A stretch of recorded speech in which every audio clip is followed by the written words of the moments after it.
Move, move, screamed Henry at the top of his lungs, inside the supermarket. With age, he had become bored of people, thinking that everyone looked alike and had no personality. He had not always been rude, but loneliness had condemned him to become the worst version of himself.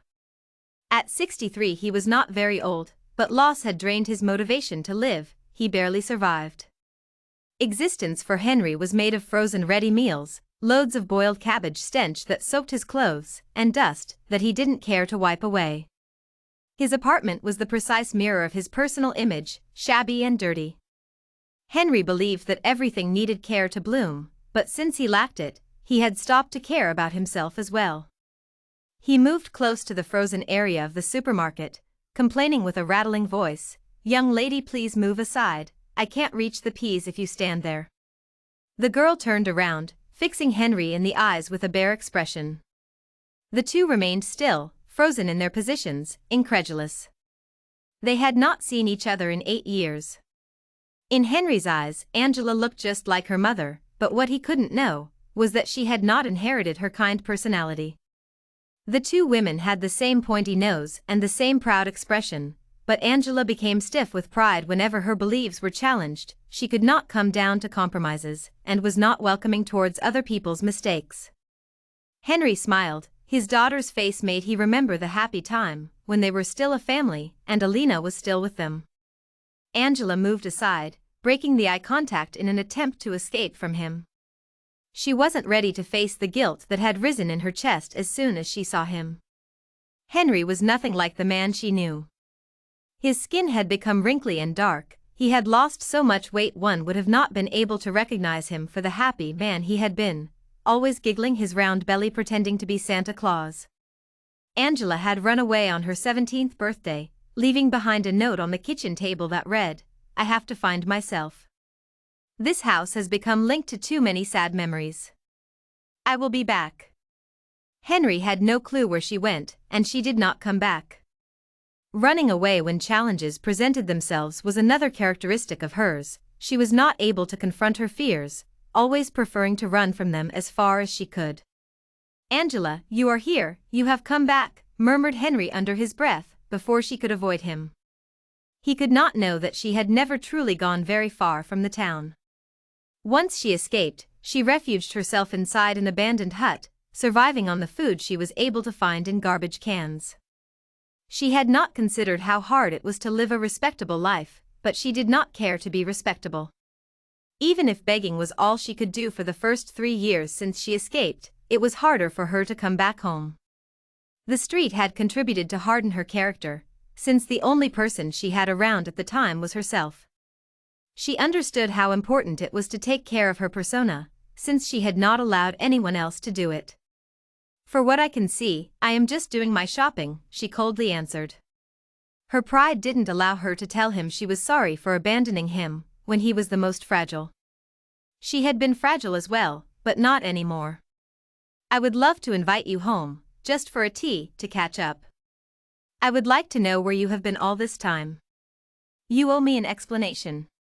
Henry pretended to be ready to forgive all the lonely days he had spent waiting for her return, if she could acknowledge she had acted wrongly. The ability to forgive was not something of his character. He could not soften up his sharp edges even or a daughter.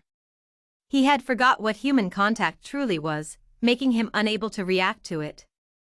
"I don't owe you anything, and I am not here just to plead for your forgiveness, going back to your place to stare at a wall, drink some tea, and talk about how I succeeded in becoming someone without your help.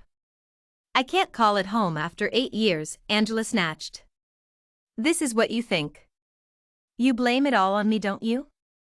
Henry asked with incredulity in his voice. She resembled him more than he wanted to admit. "Henry, I do not need this anymore. The fights, the screams. I am over all this. You have never liked me the way I was. Me not being your child anymore is what you can't accept. I carved my way in this world, have a deeply satisfying life, the work of my dreams, and I own an apartment," she lied. "I am not your father anymore to you. I am just Henry to you.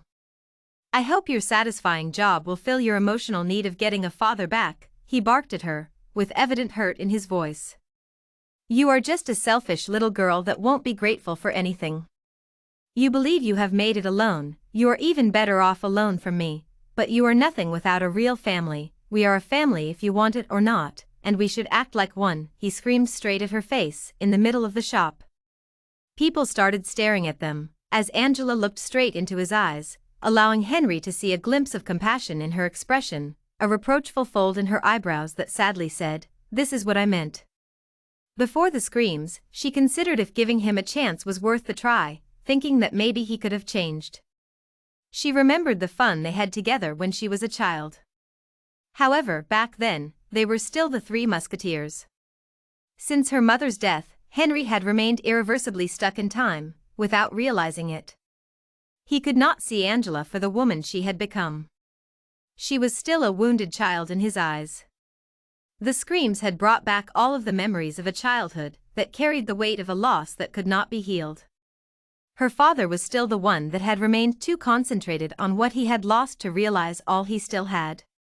In all these years, I have been able to discover that I am enough for myself.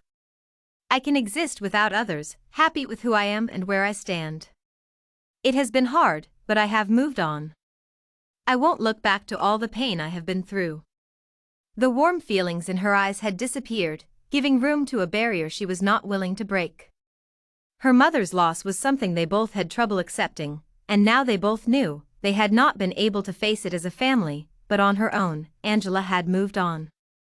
Time had trapped them in their own bubble, preventing them from reaching each other again. Angela turned around, facing the vegetables on the shelf, unable to confront Henry. "I wish you all the best, maybe we will meet again." Goodbye. She was on the brink of tears. The meeting with her father had brought back all the feelings she had tried to avoid for so long, and was not ready to confront again. Ash were all that was left of their relationship, just memories that were fading away. Henry remained in the vegetable aisle, profoundly hurt by the meeting. Angela had moved on from a past she associated with him, getting away from Alina's death and from her bad memories. She still believed Alina was all he missed, but he missed Angela's company more than ever. Even if she was alive, it was the second time he had to mourn her loss.